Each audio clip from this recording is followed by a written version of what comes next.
Well, I want to welcome everyone here today to our Respectful Terminology Platform Project webinar series for this fall, Ripples of Connection. And today we're talking about, I'm just like, need the slide back, but we're talking about LGBTQ and we would say two-spirited linked data. And so I'm really honored to welcome you all here today. And I wanted to acknowledge that we are located on Indigenous lands. No matter where we're located in the world, we always have to acknowledge and honor the Indigenous people of the lands where we're located. My name is Camille Collison, and I am a member of the Tahltan Nation, but I'm located at the University of Fraser Valley in Stolotumet.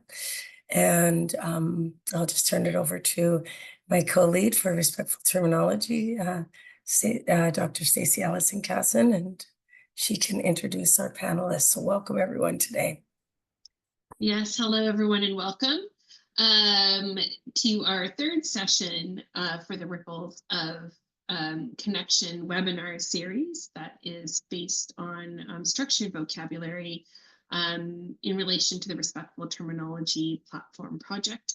And we want to express our gratitude also to our project sponsors, to the Mellon Foundation, Dalhousie University of Fraser Valley, and of course the National Indigenous Knowledge Language Alliance.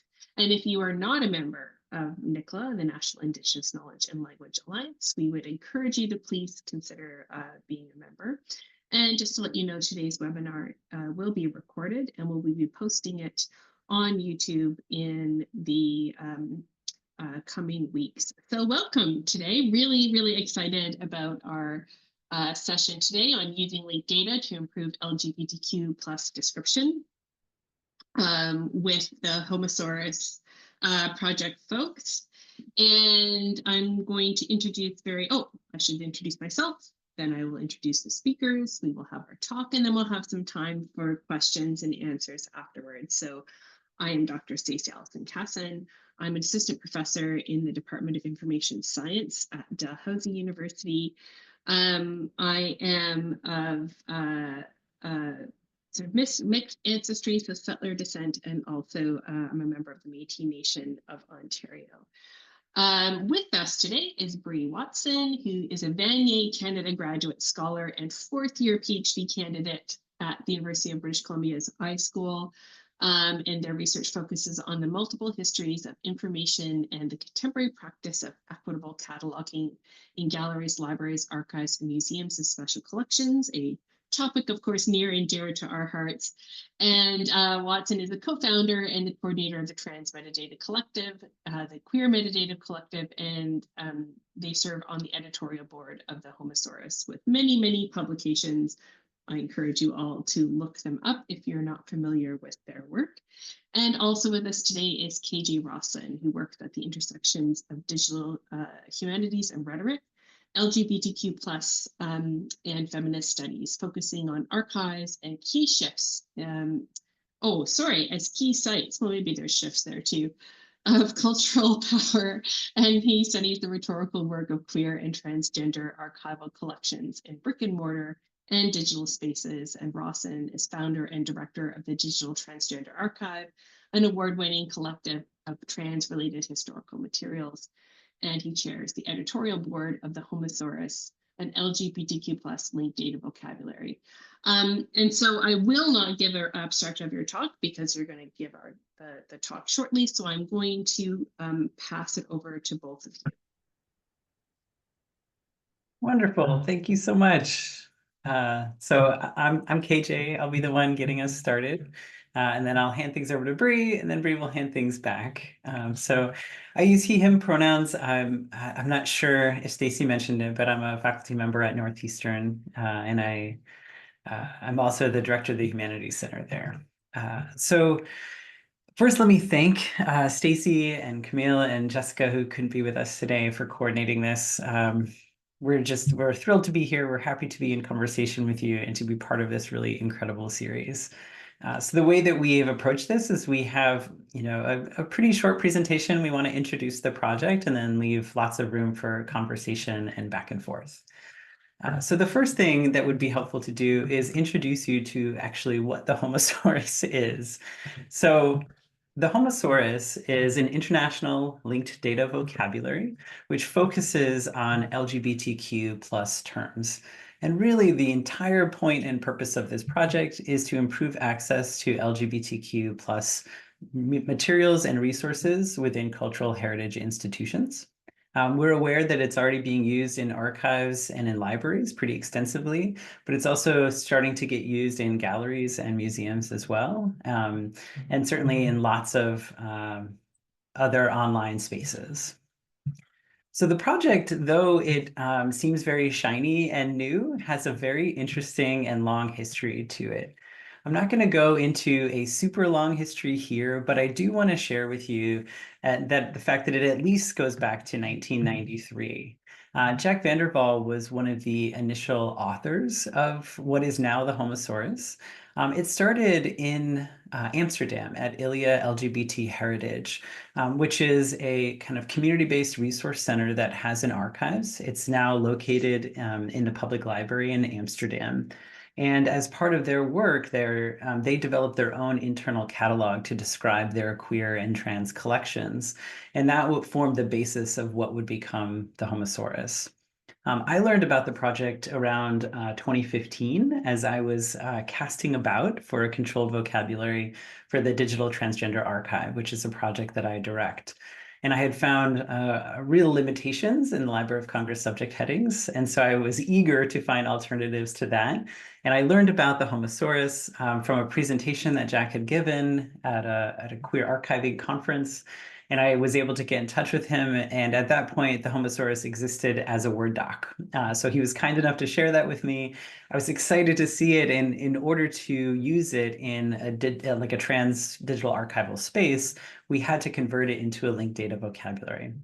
At the time, I actually had no idea what that meant and what transformative power that would have. But that was really the start of the launching of the project as it is today. So again, I won't go over all of this in detail, but there's a few, key moments of development. But really, since the board was established in 2016, so we're going on 9 years as a board, and we're about to go through a major organizational transformation. But the board has been really active at work in strengthening, expanding, and working to develop the vocabulary through collaborations. So Bri, I'll turn it over to you. Thanks so much for context. I'm Bri Watson. I'm the use they them pronouns. I came on to the Homosaurus board about 2019 when I just started publishing as many positive reviews of the Homosaurus until KJ would add me to the board, jokingly. But I was very interested in expanding sort of the scope of communities that we're covering and how that sort of work. For those of you who are not familiar with the Homosaurus, we have a couple of slides here about both how subject vocabularies work and the Homosaurus itself. Can you go to the next one?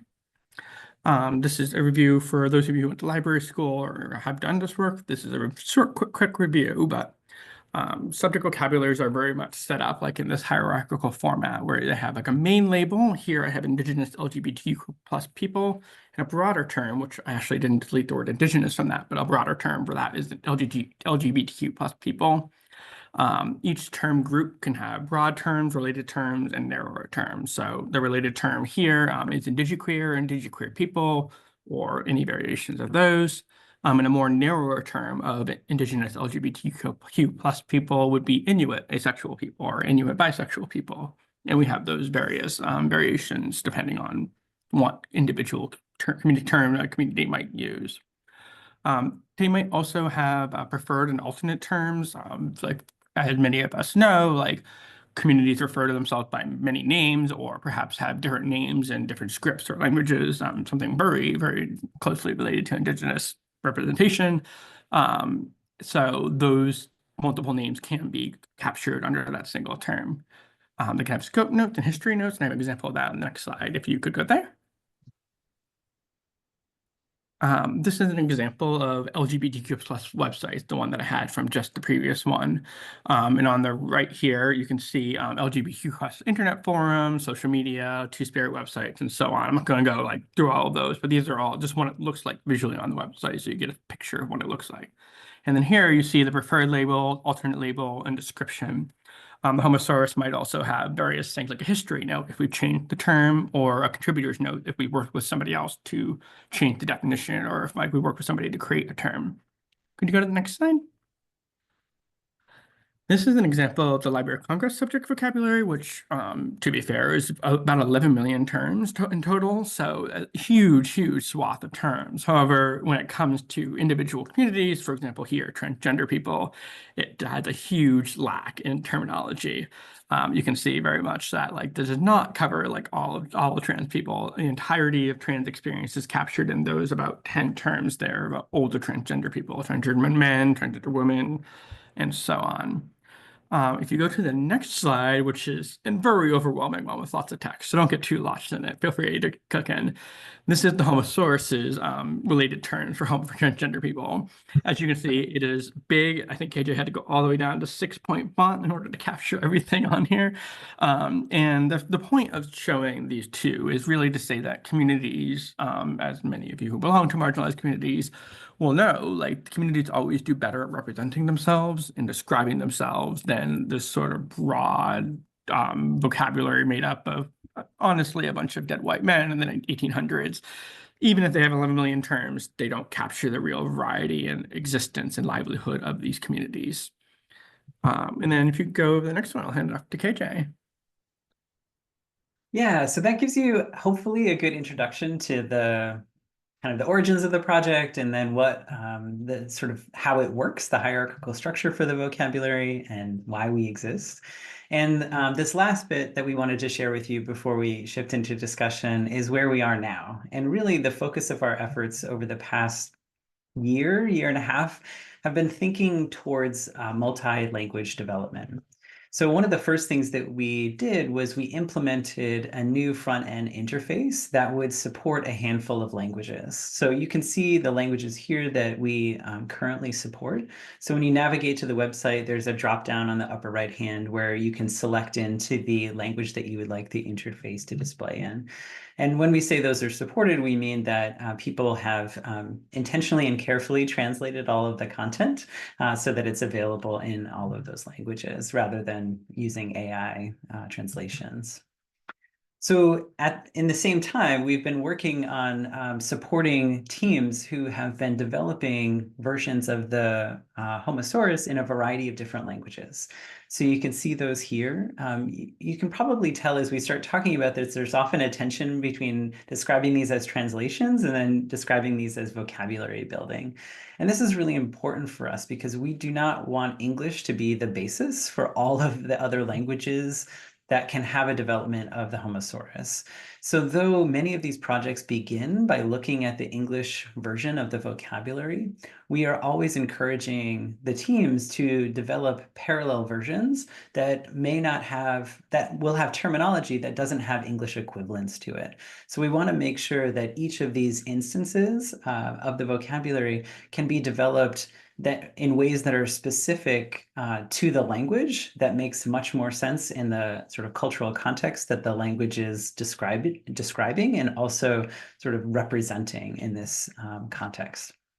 So one of the things that we noticed as these projects got underway is that no one was undertaking a Spanish version. And we had received a number of requests, and we were aware that the demand was high, particularly in the US, to be able to implement a Spanish Homosaurus. So Marika Siefer and I, we wrote a grant for the NEH to support the development of a Spanish Homosaurus, and we're doing that in partnership with the Arizona Queer Archives, the San Francisco Public Library, and the UCLA Chicano Studies Research Center. So you can kind of get a sense of the sort of spectrum of different types of sites where we're not only using the Homosaurus, but helping to develop it. So really, the idea with these kinds of collaborations is that the vocabulary is getting built from the ground up, from the resources themselves, not just from, you know, those of us who are kind of flying high and sort of picking terms out of thin air. So really, the ethic and the ethos of the project is always to partner with communities to develop language around the communities where the terminology would be helpful to describing resources, rather than just sort of assuming we know what needs to be added and areas that we need to include more in. So that's what we're up to right now. We wanted to provide our contact information if folks want to reach out to us directly. We should also say that we have a user community that you are welcome to join. It's a Google group. Please make sure that you identify yourself in some way. There's a why do you want to join? And we do make sure to read those carefully before we bring people into the group. We also have a Slack, and we have different language channels to support different translation teams. And then you can also contact us through the website, the Homosaurus website. So lots of ways to get in touch, but please do feel free to reach out. We're always eager to work with folks and to support other teams who are either implementing the Homosaurus or thinking about developing their own controlled vocabularies. Bri, was there anything else you wanted to add? Yeah, actually, could you stop sharing? And I actually had, let me see, I presented just earlier this morning on the Homosaurus as well. So I did just want to share this slide that I had made. If it loads, there we go. Should be able to see it just like the Microsoft Word window, yes. These are some of the communities that we have collaborated already, and working with the Homosaurus. These are various communities, what we've done.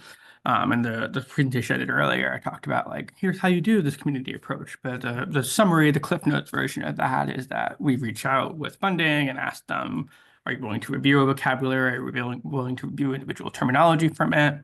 And then we work with them to just sort of define or redefine terminologies. And here you can see Collage, Sex Workers Project, Interact, and the Asexuality Network, Black Lesbian Archive, and Leather Archives are all groups that we have worked with in the past. Stop sharing, and yeah, I think we're open for questions. We mostly a lot of time for questions, so feel free to let them roll in. Yeah, thanks. So everyone feel free to put your questions in the Q&A, and I see that there is a hand up from Leanne, and so Leanne, I will unmute you and you can ask your question. So, okay, I think you should be able to go.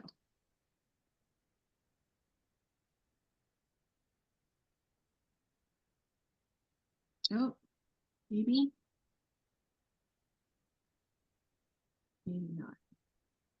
Okay, so we'll come back, Leanne. You can also, oh, you didn't mean to put up your hand. Okay. So I see there's a question here from Pat. So I will do the same thing. And Pat, you should be able to go ahead.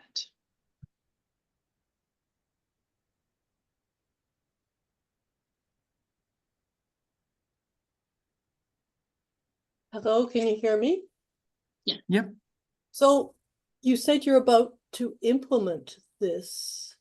How exactly are you going to implement? What's it going to be implemented on? The thesaurus, the list of terms. I guess to be clear in our language, it's been implemented now for since 2015. What we're about to implement is the various languages. And if you go to the Homosaurus website today, I believe you can click on the top right, and you can change the language. I'm not sure if every single language is yet supported, but the English language is implemented and has been implemented. So It's implemented in linked data format, in a MARC format, and you can also use it in various other formats that are useful. so where exactly is it to be, or is it being implemented? So I just dropped a link in the chat if that's what you're looking for. It's homosaurus.org. Right. Great, thank you. I just get this morning, we have 15 countries, about 150 institutions, 28 states, and 6 Canadian provinces that have implemented it or are using it in various institutions. Great, and I see there's a sort of similar question in the Q&A, so I'll just go over to that question, which is this: how can you share some academic libraries that make use of the Homosaurus vocabulary? Yeah, Bri, did you want to say any more about that since you were just looking at the list today? Let's go with so like right now, as you might know, in the United States, there's been shifts. So like I don't want to like name, I'm being careful to not name institutions that are perhaps in more conservative areas that might be using this. The best example is probably the University of California system, the One Archives. They wrote about how they had implemented it and also the positive feedback from their user community and how they have like seen like a uptick in like search results. That's probably the best example I have right at the tip of my fingerprints. Thank you. So I'm going to go over to the Q&A, and I'm just going to ask if you could put your questions in the Q&A part. That will really help us keep track of the order. So I'm going to go over to a question from Genevieve, who asks, while considering communities, does your thesaurus support regionalism? Imagine there are differences in terms in the US, Canada, or English in England in English, or in Canada and France for French. Yeah, I can answer this one first, and Bri can jump in too. We have actually had regionalisms for a while in the project because we always had spelling differences between US and Canadian English and British English. So just things like centers and, the kind of like mundane ending of words. So we've had that for quite some time. The way that we're seeing that get really stretched and challenged is as we're working on the Spanish version of the Homosaurus. Right now, what we have is code. So everything has to be coded. And the easy code base to use is like country codes. But languages don't follow country borders, and that is particularly true for Spanish. And so that's actually really an intellectual challenge that the advisory board for that project is actively working on. And we're just continuing to like think through and talk about it. It can be a useful shorthand, but it also really fails to capture the complexity of language practice in community. So the answer is technically yes, but practically it's more complicated.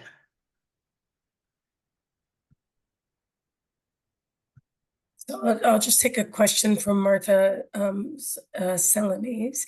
So she's interested in they are interested in the progress of the French resources. How do you navigate between languages within the site? Yeah, I can speak to that one too, Bri, if that makes sense. So I've been working with the French team, which is the Quebecois team. They have, I think, 4 or 5 different folks who have been working on that team for about 1.5 years now, almost 2 years. And what they've been doing is developing a small subset of terms. So instead of trying to translate, the 3,500 terms or so that are now in the vocabulary, they're trying to do a subset of that. And what's been interesting is that they're finding that because of the gendered nature of French, the French version is going to end up being significantly longer than the English version, and it will map much more neatly to the Spanish version, and there will be lots of instances where there are not English equivalents. So anytime, for example, there's a plural term marking a group of women, or the feminine version of a group of people, we're keeping that intact, as well as the masculine version, and then adding a non-binary version to that too. So it's this really kind of fascinating way that the gendered nature of the French language is sort of really expanding the vocabulary itself.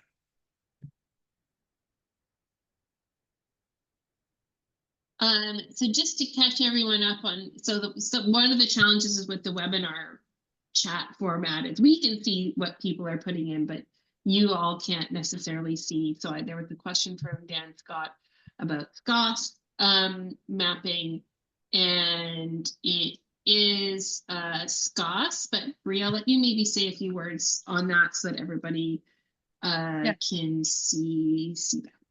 I just wanted to catch some of the ones in the chat that didn't happen to make it over the Q&A. The first one was from Dan Scott asking if it was SCOS. It is indeed SCOS. Thanks to you've been using SCOS the whole time, but the KJ's partner at Northeastern had a wonderful review of Pedro Chavez, Chavez, I can't remember the first name of the person who like reviewed or make sure our SCOS implementation was really good. The platform itself is not SCOSify. It is actually custom built from the ground up by KJ and wonderful developers. And yes, and there was one question about, are there public libraries? There's a public library consortium in the state of Illinois in the United States that does use Homosaurus and has had Homosaurus training videos available on YouTube as well.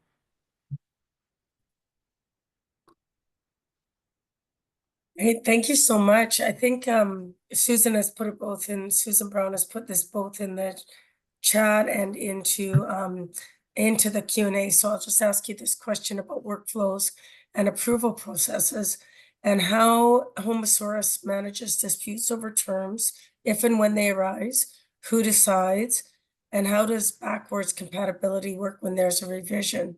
So a related question is how to deal with historical terms that some would consider harmful and some would consider necessary as a record of the past. So that's a pretty big question, but I'm sure you can handle it. Do you want to get started on part of that, Bri, and then I'll fill in some more too? Yeah.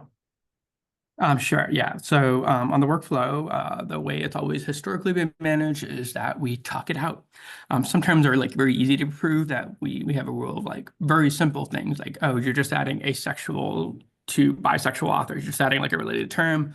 I think 3 board members like sign off on that, but any board member can be like, I want to talk about this at a meeting. And then we talk it out, we hash it out, we work on vocabulary. So a lot of these meetings are very long discussions, like it always like people coming with assuming best intent. We're looking at moving forward, like spoiler, but like thinking about like how to involve more members of the community as our new platform will allow a lot more involvement with that. And I will let KJ like add any further thoughts before we touch on the historical thing.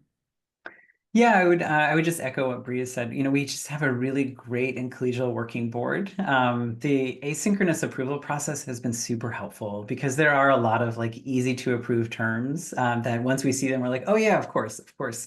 And we have some like semi boilerplate language that goes into the scope notes for certain classes of terms.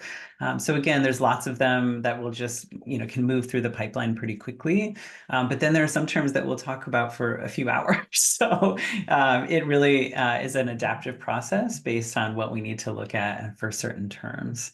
In terms of like when, let's see, backwards compatibility work when there are revisions, that's actually done really well on our platform. So I just included a link in the chat to our release documentation, and you can see once you start digging into that documentation that things are connected with every change. And so you can really see with granularity what's been changed, what updates are coming, when we are replacing a term or redirecting a term, which is a pretty significant move to do.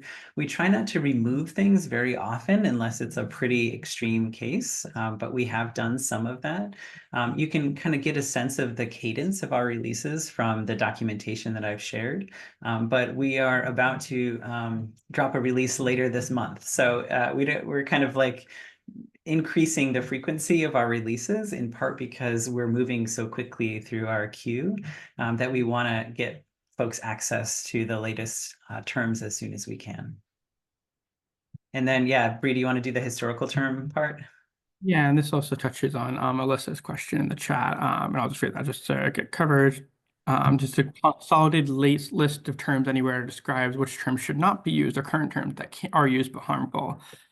I don't know if there's like a list. If you go on the Homosaurus and you look under, I believe it's historical terminology is the umbrella grouping term. You can see some of them, and then like in our scope notes, we are like, do not use this term unless like unless you're trying to use it for findability, for historical purposes.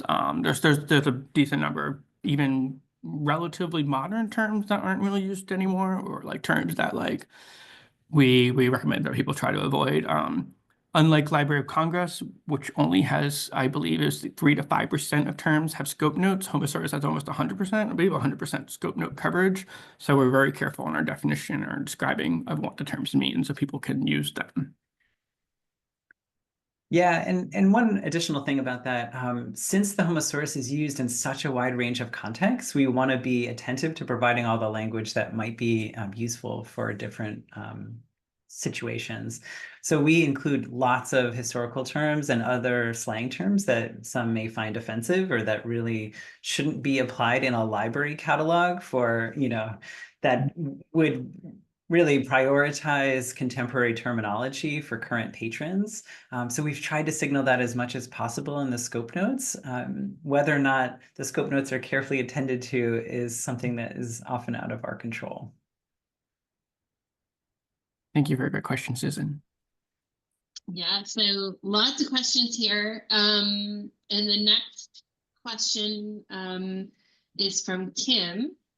And they say, my library uses Homosaurus through Alma. We've added it as a controlled vocabulary. We can choose from, in addition to LCSH, CSH, etc. So for that earlier question about implementation, just to know that sorry, I'm adding a little bit here, but the nice thing about when we move forward with tools like Alma, you can add alternate vocabularies or additional vocabulary resources, which is, I think, something to me that is so much better than 15 years ago when that was not really possible. So it is available to use in platforms like Alma. And it sounds like Homosaurus is adding new terms all the time. Do you know how often these updates would be incorporated into Alma? Grab that. Sometimes it's funny to watch KJ panic over like a very technical library classification question. So like we're mostly at the mercy of either the organization running a platform, as in the case with some various portfolio, or the or like whoever gets around to it whenever they get around to it. So like we try to provide as many formats as possible. That doesn't always mean that like every single platform updates. I think our general goal is to update twice a year, once in the summer and once in the winter. We used to joke that was like Pride and then like Christmas, but it doesn't really end up lining up that much. So it tends to be right about the time. We tend to post pretty widely when we update. We would love, I think, to make that's our Ken's question in the Q&A, like making the format available MRC. I think we would love to do that. I think there's just some challenges with the actual exporting MRC from the website platform that we use right now, but it hopefully was something that I believe we would love to be able to do at some point. Yeah, and anytime if you have any like technical things like that, just always reach out. It's often the case that we don't know what we don't know. So if people just like, throw their arm in the air and just say, hey, like, can you, like add this functionality? Sometimes it's pretty easy for us to implement. We just didn't know that it was needed. Great. Thank you so much. Lawrence Murray in the chat also says that they update their least frequency and Homosaurus is when available. Definitely. Thank you so much. I think the most upvoted question has been, how do you handle when community members don't agree on a particular term, whether or not it's outdated, or the definition of that term, and how do you build that nuance into it? So I think that's an excellent question to consider. Yeah, and for me, this occurs at the level not only of the scope note and the sort of parameters of a term, but also in the hierarchy. So where we're putting the term in relation to others has a lot of politics involved. I mean, this is something we're constantly debating. In some ways, there's a lot more pressure in the applications of the Homosaurus as opposed to the development of the Homosaurus, right? Because our philosophy is that we're sort of putting the terminology out there for people to use, and we really try to err on the side of like proliferation and including as many things as possible, as long as there's not exact duplication. And then sort of letting people implement these terms as they see fit and as makes sense in their context. And those are often the cases where it's maybe a use of a term from the Homosaurus has been problematic or sketchy, or someone would object to it. We really try to rely on some basic principles with the project, like self-definition, the ability of people to represent themselves and to use terminology that is appropriate for them. So you'll often see in our scope notes a real attempt to educate users of the project that they should not be applying labels to others if those labels aren't chosen for them. So you'll see the kind of language in the scope notes that really encourages people to think about self-description and self-definition when it's available, of course. And I know that it's not always available. Bri, I don't know if you wanted to add anything to that. Yeah, I also know I'm about to share in the chat both the documentation guide that we've had and the metadata application portfolio, both developed by KJ's Agent's PhD student worker, Kaylin, and well, contributions from the board. But these two documents also help guide sort of both our definition of scope notes and application. As we move towards more of a community-owned model, hopefully in the future, like we will like hopefully continue to try to build on like not always like just sort of a consensus model, like trying to agree even if we don't also always like the answer, and like try to like work towards like definitions and terms that with respect for each other and like within consideration for each other. I'll share those links in a second. Well, there's a question here. Speaking of sharing links, thanking from an anonymous attendee, thank you for your presentation. And they say, I'm new to the concept of linked data. Can you explain how that infrastructure specifically helps support the Homosaurus? And if you had any suggestions on resources that can help learn about linked data, I always go back and forth. I would be interested in those as well. And this is one of those moments where I'm like, oh, it's too bad everybody just can't add their favorite link to help understand linked data. But perhaps if you can talk a little bit about why linked data, how that helps the Homosaurus. Maybe, Bri, I can start by talking about it within the project, and then you can talk about it circulating more broadly in information environments. So one of the really cool things about linked data is that every concept in the vocabulary has a unique URI, right? So there is an alphanumeric string that delineates a concept. What's really cool about this is that concept is just conceptual. It's like paralinguistic, like it's existing outside of any particular language. So as we are doing this multi-language development work, what we're then saying is we have this URI that we're expressing in a particular language, right? So the concept is stable across any language that it resonates with. But then what we're doing on the front end is just sort of like flipping a switch to say, okay, now we're going to look at that concept in Swedish, but the concept remains unchanged. So the linked data structure itself is kind of supporting this conceptual environment that is very much like transcultural and trans language, so that we can do this really interesting mapping across spaces. And Bri, I'll let you take it and talk about information environments as well. I would also love to hire me to talk about like all the ways that linked data can support Homosaurus and Homosaurus supports linked data. But a very simplistic one is also like pre-coordination, so it's post-coordination, which are very technical library terms I won't quite get into. But it also, we're moving more to like a post-coordination model, and we're moving to like, instead of having like asexual Black lesbians, we might have asexual Black and lesbian, and just be able to add those each together as individual terms. So that's one way. Of course, Homosaurus still has Black asexual lesbians as a term. So like linked data also allows linking to various other languages and to other platforms to be like, this is the same concept as exists in another vocabulary, which help strengthen both like how computers will understand the concept and how people understand the concept.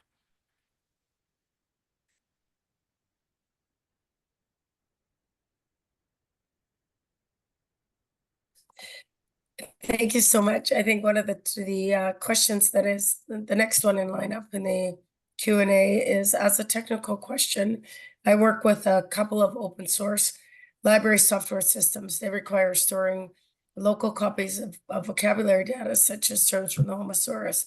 Do you have any suggestions on how we can keep up to date and continue to have new terms as they're added in? I think you might have added this in the chat, but you might want to also just reiterate it. Yeah, I would say join the user group. I also mentioned this to somebody else who had asked a more technical question about like, are there any examples of somebody who has done this at their local library? If you join the user group, there are lots. There's so many amazing, helpful people. Some who I've seen in the chat here today. And thank you so much for sharing your experiences as well with us. Yeah, and just from like a documentation side, if you go onto the release pages and you click into each of the releases that we do, at the very bottom of those pages, you can see download formats. And so you can merge the download for the release with the existing instance that you have. And you can do that for any version you need to. I'm going to go off script a little bit now, or just say I'm going to treat this a little bit like a, we have these sessions going on, and of course our amazing panelists today, and I think one of the concerns that comes back across kind of the landscape of sort of controlled vocabulary work in organizations like libraries and archives is the maintenance question, right? So it's amazing, as I said, to have these opportunities to add more options for vocabulary to be applied, but on the flip side of that, that adds an additional it's resource intensive in terms of like the questions that are coming up about keeping up to date and how do we implement. And so I think I'm turning this into a comment more than a question. I just realized partway through, but it is helpful in these series to sort of think about when we do community focused vocabularies, what are the things that we have to think about, and how do we maybe ease the burden of maintenance, because that is one of the things that does make it hard to implement appropriate vocabulary, is the burden on organizations themselves to do the work of upkeep. And so I think seeing these questions kind of come up maybe a bit repeatedly, I think kind of twigs to me that this is a concern for those of us working on projects that are trying to create community-focused vocabularies to pay attention to. And so here's the question part. I got to it. But, one of the things as we're working on vocabulary projects, we're making vocabularies available, but how do we on the other side ease that kind of pathway to make the implementation easier for those working maybe in smaller resource centers, or even in this is why we have the situation we do with the Library of Congress subject headings, right?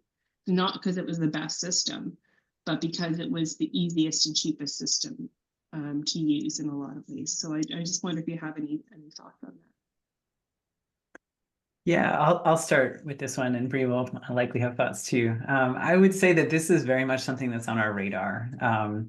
And one of the things we get questions about all the time is training, like how, who on the board can train. And as we're thinking about expanding our collective and the leadership of the project, we are trying to build out an implementation team, right? So a group of folks who can really be attuned to these kinds of questions and what are the barriers and how can we provide resources and support.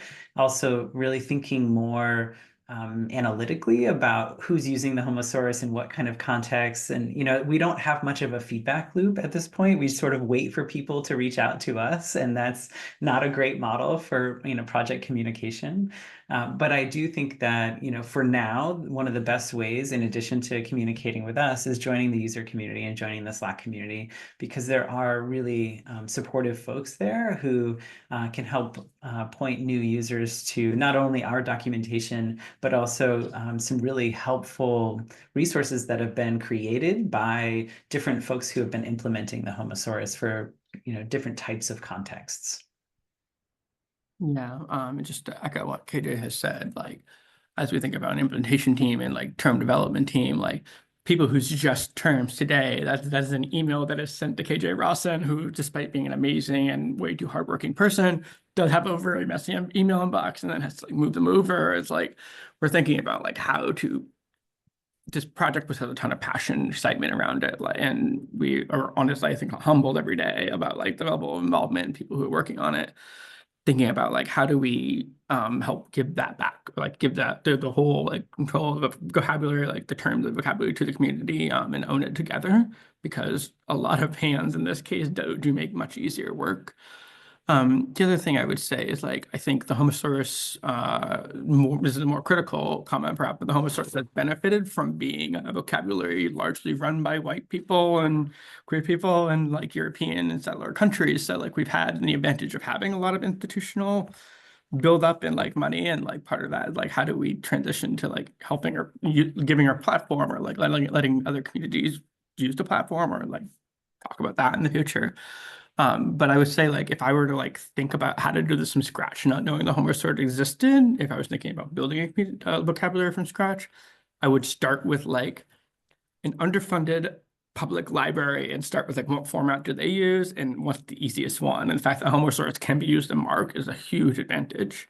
So starting from there and building up, I think it's probably easier to do that in the long term than try to build a linked data platform and hope it makes its way to MARC if you're trying to reach the broadest community. Thank you so much for those answers. I wanted to just take one that's been in the chat for a while and ask you that one as well. How do you approach contemporary terminology for teenagers, preteens, and children? And we know that this can be definitely controversial, but she says that they find some of the terms are more adult or mature, and that as a school librarian for grade 8 to 12, that they're not really appropriate. So what would you say about terminology for the next generation? Go ahead, Bri. It looks like you're ready to jump in on this. I'm laughing. This question can be interpreted two ways. I was just rereading it. It can be interpreted in the way of sense of like what literal term do you use? And I think we have youth. I don't think we have teenagers or adolescents. We might have one of those. So like that's sort of like it's a more of a European term than like a North American one. So that's one aspect. And the other one is like there are like terms from like our collaboration with the Leather Archives that could be described as like more offensive or more sexual. I think the answer here is like we can't and won't stop doing that because people from those regions would probably, especially from like more conservative regions, would call the queer existence obscene or like offensive or revolting, and so like we can't not include those various aspects of the community. I don't know if there's maybe in the future, if I can get $1 million grant, we could create a new like kids version of the Homosaurus, much in the way that there's a kids LCSH, but give me money wherever the money is at. Well, actually, that's an interesting point because I'm not sure that we would. Like one of the things right now that we have really emphasized for different language versions is that we don't want people to essentially redact or like limit the terminology for political reasons or for surveillance reasons or censorship reasons. And so, you know, we are very sensitive to the fact that there are lots of mature terms in there that maybe we do not want grades 8 through 12 encountering in a context.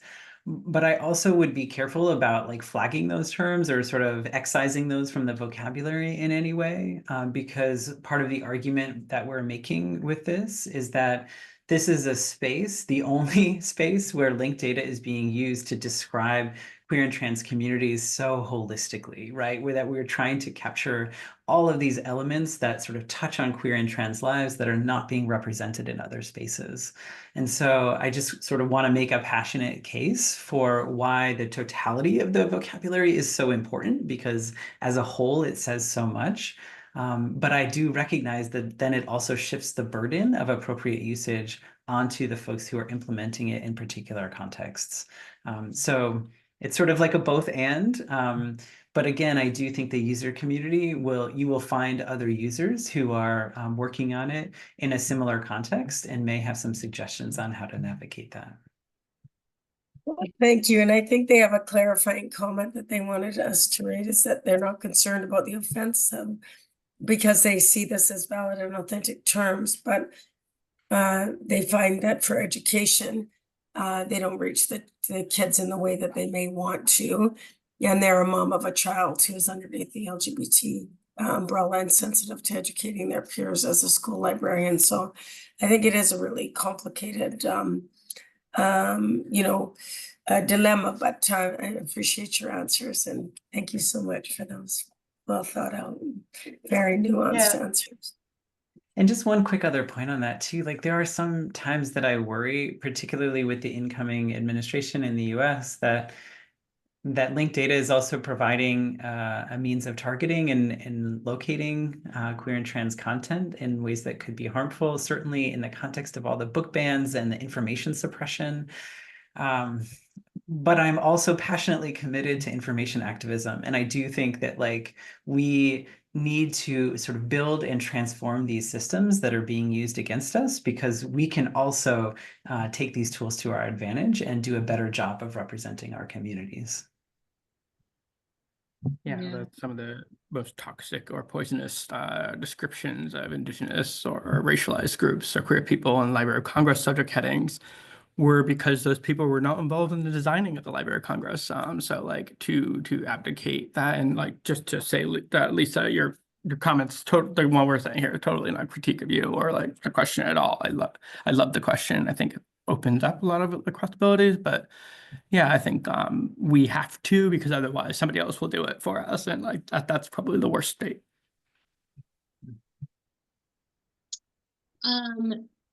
Thank you both. Also, as a mom of 2 non-binary kids, I really appreciate the question and the conversation here, because I think that there's there's sort of multiple angles on questions of vocabulary, right? And we know how vitally important it is in all kinds of contexts. And so I'm going to ask, I think we've had so many questions and conversations, so I'm just really grateful for this time, but I'm going to ask a last question. So sorry, Andrea, but there's a question from Sam Shields that's been here for a little while that I'm going to ask. Is it within the scope of the project to provide terms in other languages, even without making a full translation of the website? And recognizing resource limitations may prevent this work as desirable as it is going to run full translations, for example, variations within Inuktitut when referring to terms within Inuit LGBTQ people. Yeah, I mean, I can take this. The short answer is yes, absolutely. And I think we'll be increasingly interested in forging partnerships that will help to develop other language versions to whatever extent that is possible and desirable. And those may be different variables, but absolutely is the answer. And the interesting thing about the front end and the vocabulary itself is that they're 2 independent variables. So you could set the front end to be reading out in Bengali and the vocabulary itself to be in Spanish, for example. And so we set that up intentionally, but that also provides us a good amount of space to support different versions of the vocabulary itself, where we don't necessarily have to support the front end interface if the capacity and or desire isn't there to do that at this time. But also, once we can see how people are using it, that might open up some grant opportunities to pursue these projects. Yeah, and I can quickly snag that last question by Andrew Moore about like the experience of linking to other vocabularies. Yes, we have lots of love. We would love to link to places like Wikidata. It's like capacity has been an issue, and like the new model and the new platform will allow this a lot easier. I'm hoping that people who are involved in Wikidata especially will also build in the other end, the other aspect of that, like so we can link that way. I would say just like the experience of linking to LCSH is we have some exact matches and some close matches, but these are all done by hand, and like they're not always 100% exact or 100% close. So like that's why we like have those ones. Just like it does help people who are using linked data platforms, but it's not always ideal, like this perfect SCOS ideal of like a perfect match.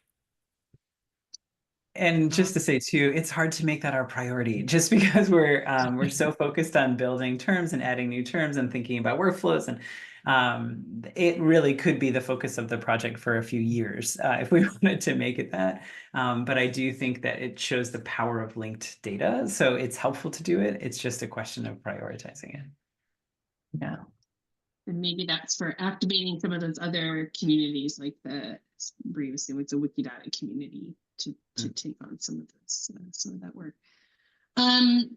So I just want to say I think we're about at the end of our time together today, but want to express our gratitude to KJ and Bri for taking this time with us today, for all of you for attending and for your amazing questions. We will be sending out an email in a bit when we have posted the video, and we'll add the slides to that as well, because I know there was a question about slides, and maybe any resources as well that were in the chat. We'll try and snag those and add them as well, just so that we have all of those things all together. And any words, Camille, before? I know Camille's a cold, so I'm trying to be sensitive. Yeah, well, I just want to say thank you so much, Madhu, and just raise my hands to you in appreciation for everything that you shared today.